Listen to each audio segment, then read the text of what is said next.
அவர் கிருபை என்றும் உள்ளது. இயேசு கிறிஸ்துவின் ரத்தம். அல்லேலூயா. எல்லாருமே சந்தோஷமாக இருக்கிறீங்க பழகுது. கர்த்தர் நல்லவர். மகிழ்ச்சியாக சிரிப்பா. அல்லேலூயா. கர்த்தருடைய பரிசுத்த நாமம் மகிமைப்படட்டும். கடந்த மாதம் 4ஆம் மாதத்தில் கர்த்தர் தம்முடைய வாக்குத்தத்தத்தை அவர் நிறைவேற்றினார். 5ஆம் மாதத்தின் முதல் தேதி அதிகாலையிலே சமூகத்தை நாடி வந்திருக்கிற உங்களை கர்த்தர் தாமே தம்முடைய வார்த்தையினாலே உங்களை நடத்தப் போகிறார், ஆசீர்வதிக்கப் போகிறார். எடுத்துக்கொள்ளலாம். சங்கீதங்கள் புத்தகம் 121ஆம் அதிகாரம் வாசிக்கிறேன்.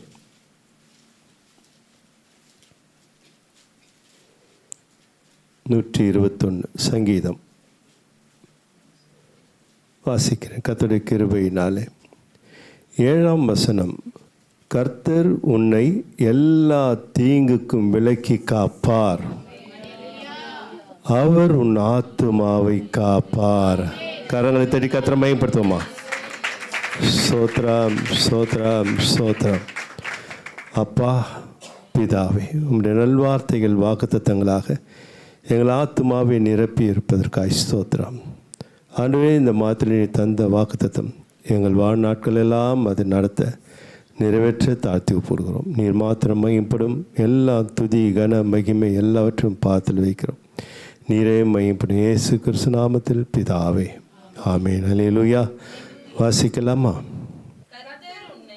கர்த்தர் உன்னை எல்லா தீங்குக்கும் விலக்கி காப்பார், அவர் உன் ஆத்துமாவை காப்பார். அல்லேலூயா. ஒவ்வொருவரோடும் கர்த்தர் பேசுகிற நல் வார்த்தை உன்னை. அல்லேலூயா. கர்த்தர் உன்னை எல்லா தீங்குக்கும் விலக்கி காப்பார். அல்லேலூயா. அவர் உன் ஆத்துமாவை காப்பார். உன்னை, உன் ஆத்துமாவை கர்த்தர் காப்பாற்றுவார். கர்த்தர் நல்லவர். அல்லேலூயா.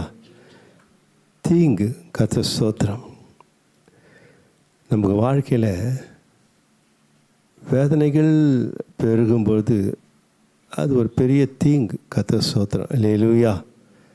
அப்போ வாழ்க்கையில் குறைவுகள் வரும்பொழுது அது நமக்கு தீங்காய் மாறிவிடுகிறது. அது மாத்திரமல்ல, பலவீனம் நம்மை தாக்கும் பொழுது அது ஒரு தீங்கு. அது மாத்திரமல்ல, மற்றவர்களால் நமக்கு ஏற்படுகிற அவமானங்கள் நமக்கு தீங்கு. அல்லேலூயா. பல நம் வாழ்க்கையில் சுற்றி நம்மை தீங்குக்குள்ளாய் நம் ஆத்துமாவை பாரப்படுத்தலாம். கர்த்தர் நல்லவர். அல்லேலூயா. ஆகினால கர்த்தர் சொல்கிறாரு, உன்னை, கர்த்தர் சொல்லுகிற வார்த்தை உன்னை எல்லா தீங்குக்கும் விலக்கி. அல்லேலூயா. அந்த இடர்பாடுகளிலிருந்து, ஏனென்றால் இதனால் ஏற்படுகிற இந்த ஆத்மா சஞ்சலப்படுகிறது. ஆத்மா பாரம், வருத்தம், சொல்லப்பட்ட காரியங்கள் வேதனையாக இருக்கலாம், வாழ்க்கையில் குறைவுகள் இருக்கலாம், பலவீனம் இருக்கலாம், அவமானங்கள் இருக்கலாம். இதெல்லாம் நம்ம ஆத்மாவுக்கு சொல்ல முடியாத, தாங்க முடியாத ஒரு பாரத்தை, வருத்தத்தை சுமந்து கொண்டிருக்கிறபடினாலே அந்த ஆத்மாவை கர்த்தர் அப்படிப்பட்ட சம்பவங்களிலிருந்து விடுவித்து காத்துக்கொள்வார். அல்லேலூயா. ஏன் காரணம்? அந்த முதல் 2 வசனங்களை வாசிக்கலாமே. எனக்கு ஒத்தாசை வரும் பர்வதங்களுக்கு நேராக என் கண்களை ஏறெடுக்கிறேன். வானத்தையும் பூமியையும் உண்டாக்கின கர்த்தரிடத்திலிருந்து எனக்கு ஒத்தாசை வரும். அல்லேலூயா. ஏன்னா இப்படிப்பட்ட தீங்கிலிருந்து நம்மை விடுவிக்க, நம்ம ஆத்மாவை விடுவிக்க யாராலும் முடியாது. எந்த மனிதர்களாலும் கூடாத காரியம். ஆனால் நாம் உதவி கேட்கிற பரலோகத்தின் தேவன் ஒத்தாசை அனுப்பும்படியாக, ஆண்டவரே, இப்படிப்பட்ட ஒரு சூழ்நிலை என் ஆத்மாவை பாரப்படுத்தி கொண்டிருக்கிறது. யாரெல்லாம் மன்றாட்டை தேவ சமூகத்தில் வைக்கும்போது அந்த உள்ளத்திற்கு கர்த்தர் ஆறுதலை கொடுக்கிறார். அதைத்தான் சொல்லுகிறது, கர்த்தர் உன்னை எல்லா தீங்குக்கும் விலக்கி காப்பார், உன் ஆத்துமாவை காப்பார். அல்லேலூயா சொல்லுமா? அப்போஸ்தலனாகிய பவுல் மூலமாக ஆண்டவர் நமக்கு எழுதின வார்த்தை 2 தெசலோனிக்கர் புத்தகம் 3ஆம் அதிகாரம் 3ஆம் வசனத்திற்கு நாம் வருவோம் என்றால், கர்த்தரோ உண்மையுள்ளவர், அவர் உங்களை ஸ்திரப்படுத்தி தீமையினின்று விலக்கி காத்துக்கொள்வார். கர்த்தரை கர்த்தரை மகிமைப்படுத்துவோமா? அல்லேலூயா. அன்று என்ன சொன்னாரோ இன்றும் கர்த்தர் அதைத்தான் சொல்லுகிறார். அல்லேலூயா சொல்லுமா? கர்த்தர் உண்மையுள்ளவர், நம்ம எல்லா தீங்குக்கும் விலக்கி அவர் நம்மை காத்து கொள்வார். கர்த்தர் நல்லவர். அல்லேலூயா. ஏனென்றால் அன்பு தேவ பிள்ளைகளே, நீதிமொழிகள் புத்தகம் 11ஆம் அதிகாரம் 27ஆம் வசனத்திற்கு நாம் வருவோம் என்றால், நன்மையை ஜாக்கிரதையுடன் தேடுகிறவன் தயை பெறுவான், தீமையை தேடுகிறவனுக்கோ தீமையே வரும். அல்லேலூயா. என்ற நமக்கு ஒத்தாசையை பரலோகத்தில் நாம் கேட்பதினாலே நாம் நன்மை செய்கிறவர்களாகத்தான் இருப்போம். அல்லேலூயா. அதனால தான் வேதம் சொல்கிறது, நன்மை ஜாக்கிரதையுடன் தேடுகிறவன். ஜாக்கிரதைனாக்கா அதை யோசித்து நம்ம ஒருவருக்கு தீமை செய்துட்டாக்கா அது நமக்கு தீமையாக மாறிடுமென்ட்டு அந்த நன்மை தீமையாய் மாறக்கூடாது என்பதற்காக நன்மை பெரும்படியாக ஜாக்கிரதையாக நன்மையை தேடுகிறவன் கர்த்தரிடத்தில் என்ன பெற்றுக்கொள்கிறானா? தயையை பெற்றுக்கொள்கிறான், இரக்கத்தை பெற்றுக்கொள்கிறான், அவருடைய காருண்யத்தை பெற்றுக்கொள்கிறான், அவருடைய கிருபையை பெற்றுக்கொள்கிறான். அல்லேலூயா. ஏனென்றால் நமக்கும் தீமைக்கும் சம்பந்தம் இல்லை. கர்த்தர் நல்லவர். அல்லேலூயா. ஏனென்றால் நாம் 2 தெசலோனிக்கர் 3 சொல்லப்பட்ட பிரகாரமாய் கர்த்தரோ உண்மையுள்ளவர். அல்லேலூயா. அப்படிப்பட்ட ராஜாதி ராஜனை நாம் மகிமைப்படுத்துகிறோம். நாம் ஒருவருக்கும் பொல்லாங்கு செய்வதில்லை. அதனால் தான் கர்த்தருடைய வார்த்தை, நன்மை ஜாக்கிரதையும் தேடுகிறவர்களாக இருக்கிறோம். தேடுகிற நமக்கு கர்த்தருடைய கண்களில் தயை கிடைக்கிறது, கிருபை கிடைக்கிறது, இரக்கம் கிடைக்கிறது. அல்லேலூயா.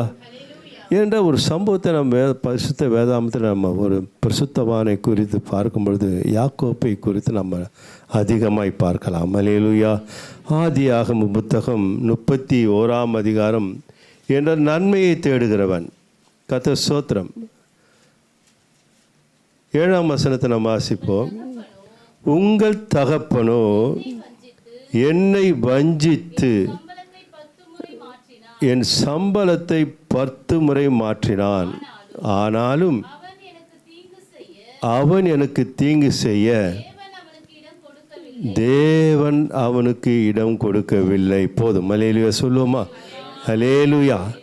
பாருங்க, அப்போது எனக்கு ஒத்தாசை வரும் பர்வதங்களுக்கு நேராக இந்த யாக்கோப்பு தன் கண்களை ஏறெடுக்கிறான். அல்லேலூயா. வேதத்தில் சொல்வது, உங்கள் தகப்பனோ என்னை வஞ்சித்து. அல்லேலூயா.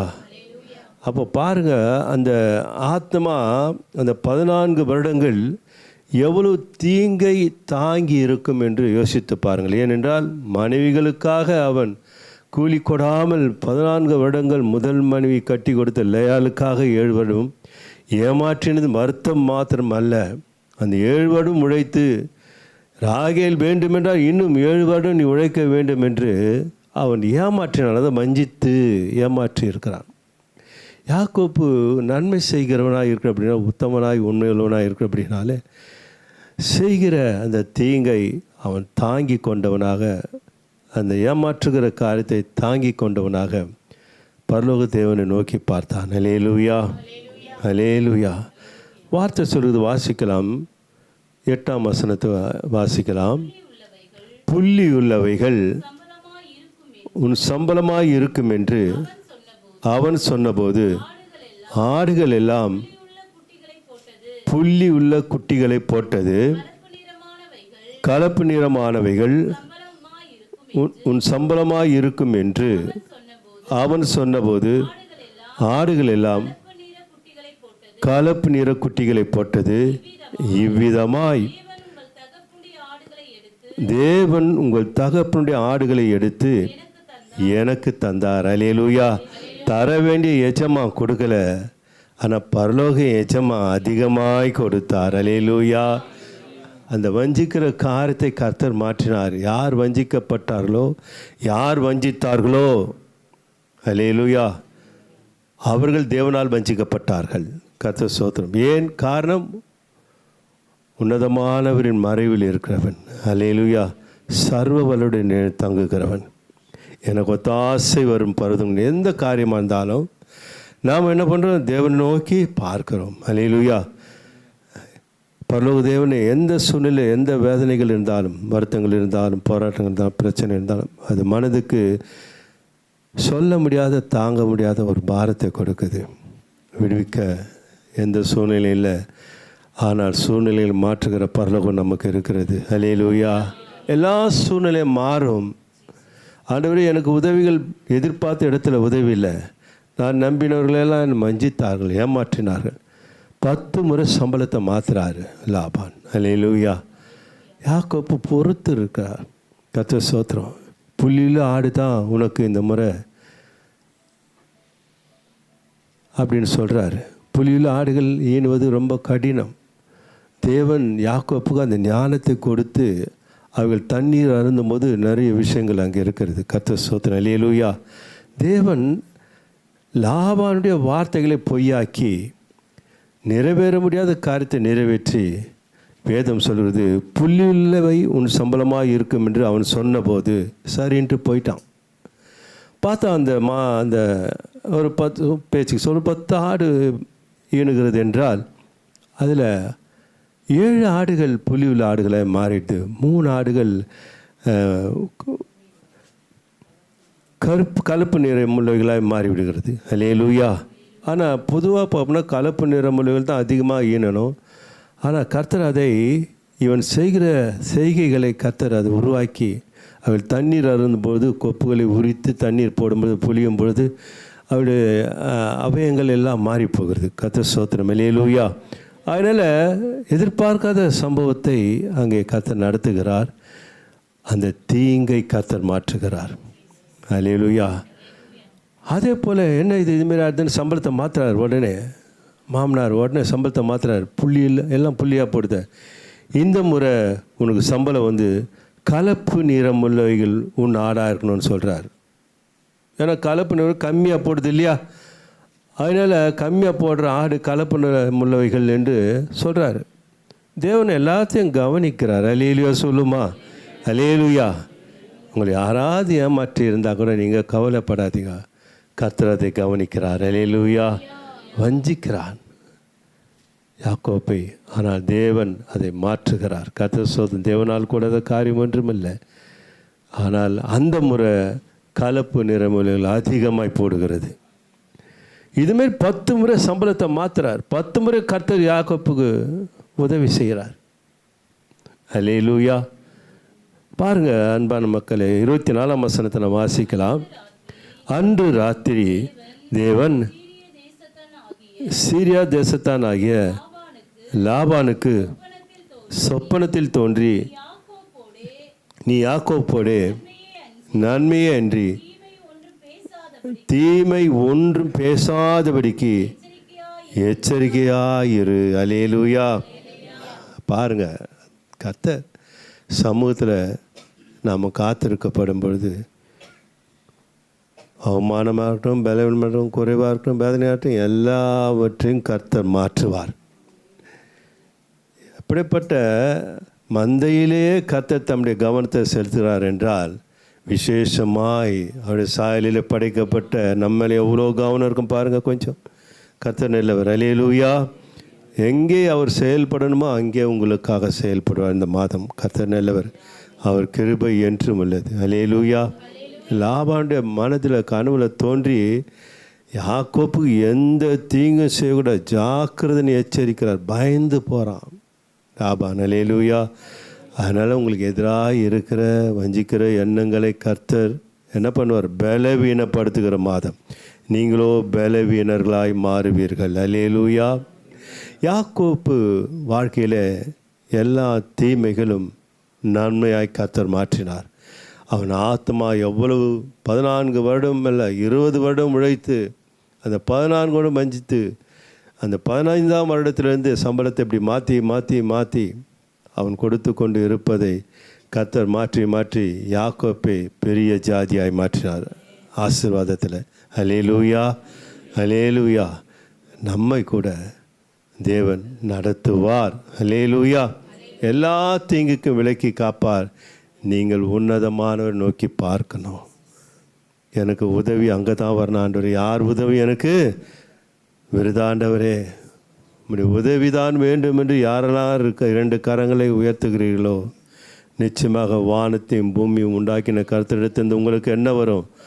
ஒத்தாசை வரும். அல்லேலூயா, அல்லேலூயா. பாருங்கள், யோபின் புத்தகம் 5ஆம் அதிகாரம் 6ஆம் வசனம் 7ஆம் வசனம் 8ஆம் வசனத்தை நாம் வாசிக்கலாம். தீங்கு புழுதியிலிருந்து உண்டாகிறதும் இல்லை, வருத்தம் மண்ணிலிருந்து முளைக்கிறதும் இல்லை.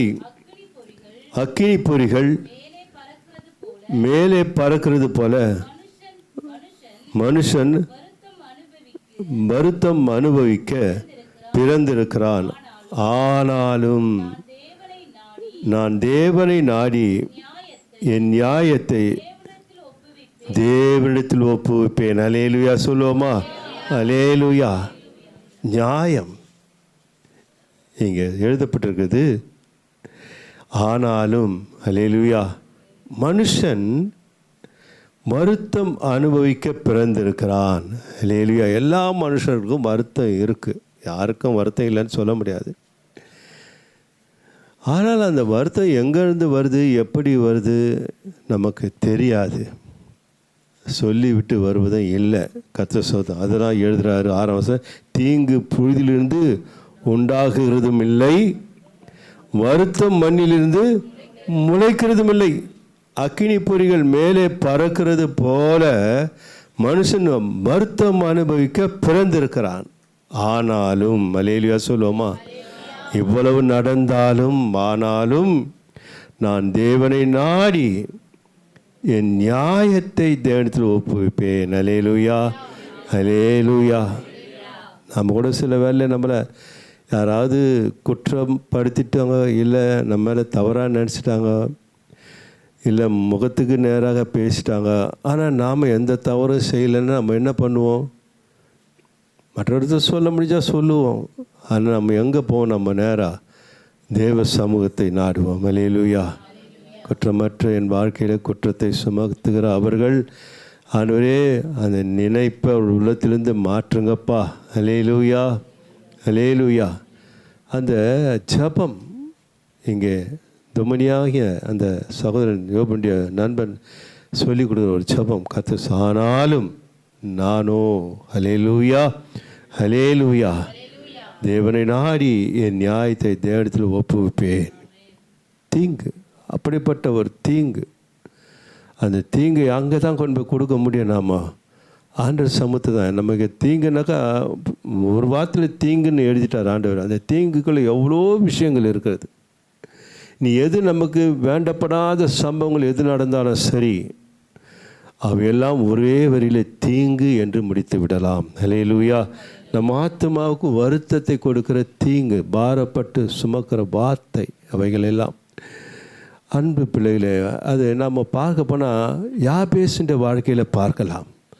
1 புத்தகம் 4ஆம் அதிகாரம் 9ஆம் வசனம் 10ஆம் வசனம் தான் வாசிப்போம் என்றால், யாபேஸ் தன் சகோதரை பார்க்கிலும் கனம் பெற்றவனாயிருந்தான்.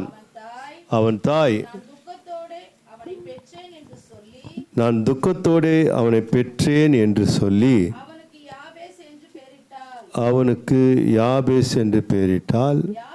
யாபேஸ் இஸ்ரவேலின் தேவனை நோக்கி, தேவரீர் என்னை ஆசீர்வதித்து என்னை எல்லையை பெரிதாக்கி உமது கரம் என்னோடு இருந்து தீங்கு என்னை துக்கப்படுத்தாதபடிக்கு அதற்கு என்னை விலக்கி காத்தருளும் என்று வேண்டிக் கொண்டான். அவன் வேண்டிக் கொண்டதை தேவன் அருளினார். ஹல்லேலூயா, ஹல்லேலூயா. ஆண்டவர் சமூகத்தில் யாபேஸ் மன்றாட்ட வைக்கிறார். யாபேஸ்னா உங்களுக்கு தெரியும், தமிழில் அது பார்க்க போனால் என்ன, துக்கம் உண்டாக்குகிறவன். ஸோ தாய் வைக்கிறா, யாரும் இல்லை, வெளியாரா யாரும் இல்லை, பெற்ற தாயே தன் பிள்ளைக்கு என்ன பேர் வைக்கிறா? துக்கம். ஹல்லேலூயா. யாருன்னா வைப்பாங்களா? யோசித்து பாருங்கள், பெற்ற பிள்ளைக்கு துக்கம்னு யாருன்னா பேர் வைப்பாங்களா? அப்போ எவ்வளோ துக்கத்தை சுமந்திருக்கலாம், கொஞ்சம் யோசித்து பாருங்கள். அவன் தாயின் மேட்டில் கர்ப்பமாக இருக்கும்போது ஒரு சமயம் அவளுடைய கணவர் மரித்து இருக்கலாம், அவளுக்கு அநேக பிள்ளைகள் இருந்திருக்கலாம். கொஞ்சம் யோசித்து பார்த்தா அப்படி தான் தெரியுது. அப்போது அந்த அந்த இருக்கிற பிள்ளைகளை காப்பாற்ற திராணியற்ற ஒரு கணவன், அவனும் இந்த யாபேஸ் வயிற்றிலே உற்பத்தி காலத்தில் அவனும் மரித்து விடுகிறான் என்று இருக்கலாம். கர்த்தர் ஸ்தோத்திரம், ஹல்லேலூயா.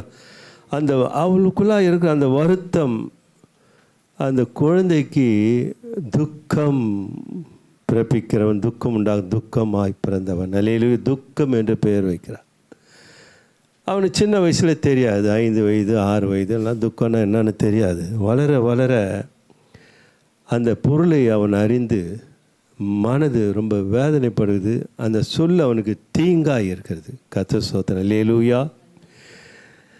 அப்படிப்பட்ட அந்த தீங்கை யாரும் அது வேண்டுமென்றே துக்கம்னு கூப்பிட வீட்டில் கூட எந்த நல்ல நிகழ்ச்சி கூட அழைக்காத ஒரு வாழ்க்கை அவன் எவ்வளோ வேதனைப்பட்டிருப்பான்னு கொஞ்சம் யோசித்து பாருங்கள்.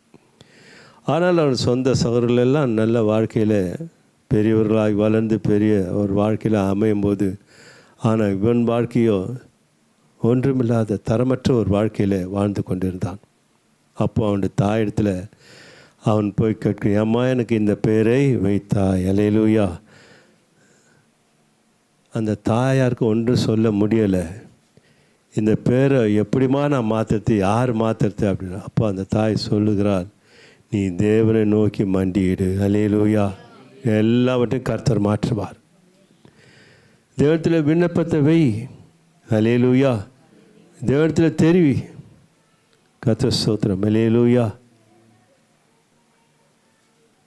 ஒன்றுக்கும் கவலைப்படாமல். ஸ்தோத்திரம், ஹல்லேலூயா.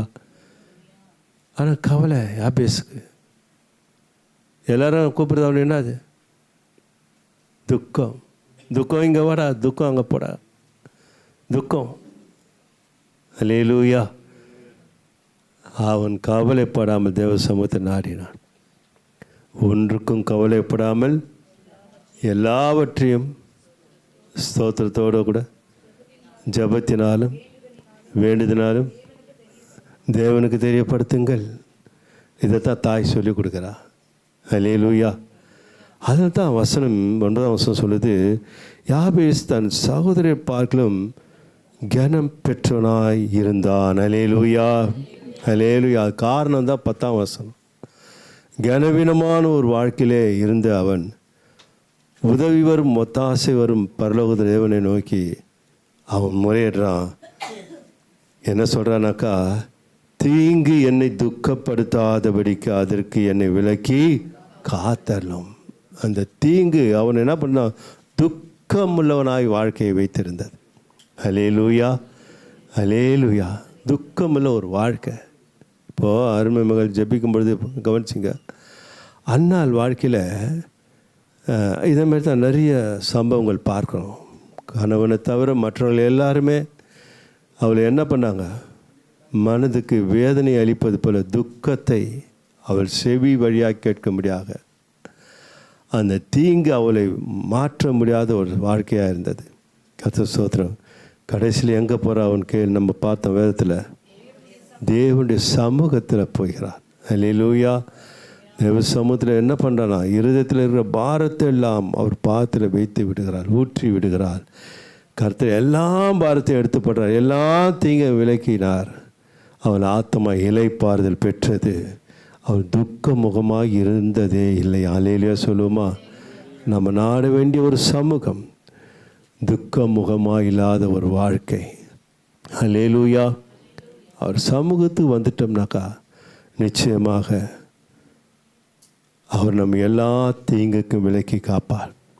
அங்கே இங்கே சொல்லுவதை காட்டிலும், ஆண்டவரே என் வாழ்க்கையில் இருக்கிற இந்த உபத்திரம், இந்த வேதனை, இந்த தடைகள், இந்த குறைவுகள், இந்த பலவீனங்கள் எல்லாவற்றும் மாற்ற உம்மால் ஆகும் ஆண்டவரே. அல்லேலூயா. உம்மால் ஆகாத காரியம் ஒன்றும் இல்லைப்பா. என் முயற்சிகள் எல்லாம் தோற்று போயின, ஆனால் நீ என்னோடு இருக்கிறீர். அல்லேலூயா, அல்லேலூயா. பாருங்கள், யோவான் புத்தகம் 8ஆம் அதிகாரம் 10ஆம் வசனத்தில் நாம் வருவோம் என்றால், இயேசு நிமிர்ந்து அந்த ஸ்திரியை தவிர வேறொருவரையும் காணாமல், ஸ்திரியே உன்மேல் குற்றம் சாட்டினவர்கள் எங்கே? ஒருவனாகிலும் உன்னை ஆக்கினைக்குள்ளாக தீர்க்கவில்லையா என்றார். அல்லேலூயா. எல்லாரும் ஆக்கினைக்குள்ளாக தீர்க்க முடியாத ஒரு கூட்டமே எழும்புகிறது அந்த ஸ்திரீக்கு விரோதமாக. அல்லேலூயா. அங்கே பார்க்கிறோம் நாம், அன்பான தேவனுடைய பிள்ளைகளே, வேத பாரகனும் பரிசேயனும் அந்த ஸ்திரியை இயேசுவிடத்தில் கொண்டு வர்றார். தேவாலயத்தில் அவர் வாசலிலே பிரசங்கம் பண்ணி கொண்டு இருக்கிறார். அப்போ கையும் மெய்யுமாக பிடிக்கப்பட்ட ஒரு ஸ்திரியை ஆண்டவரிடத்தில் கொண்டு வராங்க. கர்த்தர் ஸ்தோத்திரம். நியாயப்பிரமாணத்தின்படி பார்த்தாக்கா 2 பேரும் கல்லெறிந்து கொள்ள வேண்டும். இவர்கள் நியாயப்பிரமாணத்தை மீறி அந்த ஸ்திரியை மாத்திரம் கொண்டு வருகிறார்கள். ஆண்டவர் அந்த கேள்விக்கு போகவே இல்லை. கர்த்தர் ஸ்தோத்திரம். இந்த ஸ்திரியோடு இருந்த அந்த விபச்சாரன் எங்கே என்று அவனை கொண்டு வந்து விசாரிங்கள் என்று கேட்காமல் அங்கே போகல ஆண்டவர். ஸ்தோத்திரம். அல்லேலூயா. சர்வ ஞானம் உள்ளவர். நமக்கு எப்படி தேவன் பாதுகாப்பு கொடுக்க முடியும் என்பது அவருக்கு தான் தெரியும்.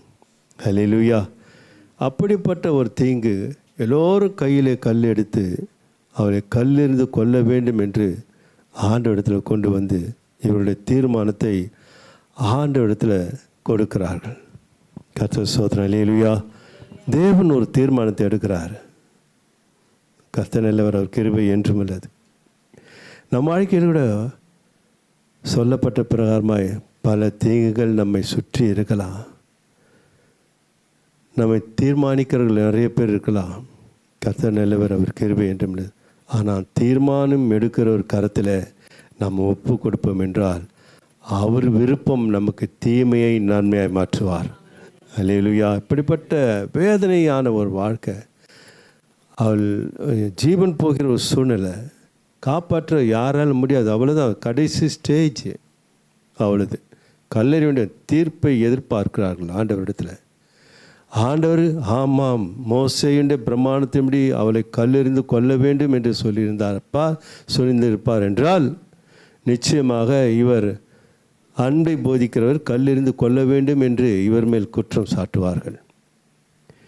இல்லை, அவளை கல்லெறிந்து கொல்லக்கூடாது, அவளை மன்னித்து விடுங்கள் சொல்லவும் முடியாது. ஏனென்றால் நியாயப்பிரமாணத்தை இவர் மீறுகிறார் என்று இப்படியும் குற்றம் சாட்டுவார்கள். ஆண்டவர் ரெண்டையும் கையில் எடுக்கல. அல்லேலூயா சொல்லுவோமா? சர்வ ஞானம் உள்ளவர். நமக்காக எவ்வளவு இறங்கி வரணுமோ அவ்வளோ இறங்கி வருகிறவர். நமக்காக என்ன செய்ய வேண்டுமோ அவர் செய்வார். நாமும் உதவியை அவரிடத்தில் கேட்காமல் இருப்பதனால்தான் தேவனுடைய கரம் நமக்காக நீட்டப்படாமல் இருக்கிறது. அல்லேலூயா சொல்லுவோமா? அல்லேலூயா. ஒத்தாசை வரும் உதவி. ஆண்டவரே என் கரத்தை பிடித்துக்குமா, நம்ம கரத்தை உயர்த்தினா தான் அவர் கரம் நமக்காக நீட்டப்படும். அவர் கரத்தை நம் கரத்தோடு இணைத்து கொள்வார். அந்த வழி நல்லாயிருக்கும். கர்த்தர் ஸ்தோத்திரம். அல்லேலூயா, அல்லேலூயா. இவர் ஆண்டவர் பாத்திரம் விழுந்துட்டா, ஆண்டவரே அவர் உள்ளத்தை கர்த்தர் பார்க்கிறார். நான் செய்ததெல்லாம் பாவம் ஆண்டவரே, என்னை இந்த தீங்கிலிருந்து விடுவித்து விடும், இந்த வாதைகளிலிருந்து விடுவித்து விடும். என் ஜீவன் போகிற காலமாக என்னை மாற்றாது ஆண்டவரே, என் வாழ்க்கையில் ஒரு ஜீவனை கொடும் என்று அவன் ஆத்மா வருத்தத்தை கர்த்தர் பார்த்தார். அல்லேலூயா சொல்லுவோமா? ஆண்டவர் தீர்ப்பு எழுதுகிறாரு. என்ன எழுதுகிறாரு? எல்லாருக்கும் தெரியும். உங்களில் பாவம் செய்யாதவனவனோ அவள் மேல் முதல் கல் எறியுங்கள் என்று சொல்கிறார். எல்லாருமே பாவிகள் தான், எல்லாமே குற்றவாளிகள் தான். நம்ம குற்றப்படுத்துவார். நீங்கள் கவலைப்படவே படாதீங்க. அல்லேலூயா. யார் உங்களை குற்றப்படுத்தினாலும், யார் உங்களை வசைப்பாடினாலும், யார் உங்களை பழி சுமத்தினாலும் சரி, கர்த்தர் ஸ்தோத்திரம். அல்லேலூயா. நீங்கள் தேவ சமூகத்துக்கு போங்க. கர்த்தர் ஸ்தோத்திரம். அல்லேலூயா. இந்த மாதம் அதான் சொல்கிறார், கர்த்தர் உன்னை எல்லா தீங்குக்கும் சொன்னவர் செய்வார். அல்லேலூயா. உன் ஆத்மா வருத்தத்தின் பலன் மிகுதியாய் பாரப்படாது. அந்த வருத்தத்தை கர்த்தர் மாற்றி அந்த ஆத்மாவுக்கு கர்த்தர் உன் ஆத்மா வாழ்கிறது போல. ஸ்தோத்திரம். அல்லேலூயா. எல்லாவற்றிலும் வாழ்ந்து சுகமாயிரு. அந்த ஸ்திரியை சொல்கிறார், இனி என்ன பண்ணாத, செய்யாது. அவர்கள் உன்னை ஆக்கினிகளாக தீர்க்கவில்லையா, நானும் என்ன பண்ண மாட்டேன், தீர்க்க மாட்டேன். அவர்கள் வருத்தப்படுத்தினது போல வருத்தப்படுத்துவதில்லை. உன்னை வருத்தது உன்னை மீட்டு கொள்கிறேன் என்று ஆண்டவர் கரத்தை கொடுக்கிறார். அவள் வாழ்க்கை மாறுகிறது. அல்லேலூயா. அல்லேலூயா. அன்பான தேவனுடைய பிள்ளைகளே, நம் வாழ்க்கையில் எவ்வளவு தான் ஸ்தோத்திரம். அல்லேலூயா. தெரியும், சொல்ல வேண்டியதில்லை. ஆனால் போக வேண்டிய இடம் ஒன்று இருக்குது. கர்த்தர் ஸ்தோத்திரம். அல்லேலூயா. அது யாராக இருந்தாலும் சரி, கர்த்தர் நல்லவர், அவர் கிருபை என்றும் உள்ளது. உங்கள் ஆத்ம வருத்தத்தை ஆண்டவர் சமூகத்தில் வைத்து விடுங்கள். அவர் உதவியை கேளுங்கள். மனிதர்களால் கூடாத காரியம், மனிதர்கள் உதவி செய்யாமல் இருக்கலாம், ஆனால் உங்களை அழைத்தவர் உண்மையுள்ளவர். அல்லேலூயா. அவர் எப்படியாக யாக்கோபின் வாழ்க்கையிலே இடைப்பட்ட தேவன் உங்கள் வாழ்க்கையில் இடைப்படுவார். யாபேஸ் மன்றாட்ட வைக்கிறார், என்னை ஆசீர்வதியும், என் நிலையை பெரிதாக்கும். உதவிக்காக இருப்பாராங்க. ஆண்டவர் செய்யாமட்டாரா? தேவன் அவன் ஜபத்தை கேட்டு அருளினார் என்று வேதத்தில் பார்க்கிறோம். அல்லேலூயா. அவமானங்கள் மாறினது, துக்கம் மாறினது, எல்லாத்தையும் கர்த்தர் மாற்றினார். தாயும் மகிழ்ந்தாள். அப்படிப்பட்ட ஒரு வாழ்க்கை அந்த சமூகத்தில் நாம் கேட்போம். நிச்சயமாக வாக்குத்தத்தம் கொடுத்தவர் உங்கள் வாழ்க்கையில் நிறைவேற்றுவார். கர்த்தர் நாம் மகிமைப்படுவதாக. ஆமென். அல்லேலூயா. நல்ல பிதாவே, இந்த ஆசீர்வதிக்கப்பட்ட 5ஆம் மாதத்தின் முதல் தேதி அதிகாலை வேளையில் உடைய நேசக்கரம் எங்களை கரம் பிடித்து நடத்தி கொண்டு இருப்பதற்காக ஸ்தோத்திரம். மாறாதவரே, மகிமைக்கு பாத்திரரே, சங்கீதம் 121 7ஆம் வசனத்தில் சொல்லப்பட்ட பிரகாரமாய் கர்த்தர் உன்னை எல்லா தீங்குக்கும் விலக்கி காப்பார், அவர் உன் ஆத்மாவை காப்பார் என்ற வார்த்தை எங்கள் வாழ்க்கையில் எல்லாவற்றையும் நிறைவேற தாழ்த்தி ஒப்புடுகிறோம். எல்லா துதி கன மகிமையாக உமருக்கு நாங்கள் செலுத்துகிறோம். இரட்சகரும் மீட்பருமாய் இருக்கிற எங்கள் ஆண்டவர் இயேசு கிறிஸ்து நாமத்தில் ஜெபிக்கிறோம் நல்ல பிதாவே. ஆமென். என் ஆத்மாவே கர்த்தரை ஸ்தோத்திரி, என் முழு உள்ளமே பரிசுத்த நாமத்தை ஸ்தோத்திரி. என் ஆத்மாவே கர்த்தரை ஸ்தோத்திரி, அவர் செய்த சகல மரம். நம்முடைய கர்த்தராகிய இயேசு கிறிஸ்துவின் கிருபை, பிதாவாகிய தேவனுடைய அன்பும் பரிசுத்தாவின் ஐக்கியம் நம் அனைவரோடும் கூட என்றும் இருப்பதாக. ஆமேன். ஆமேன்.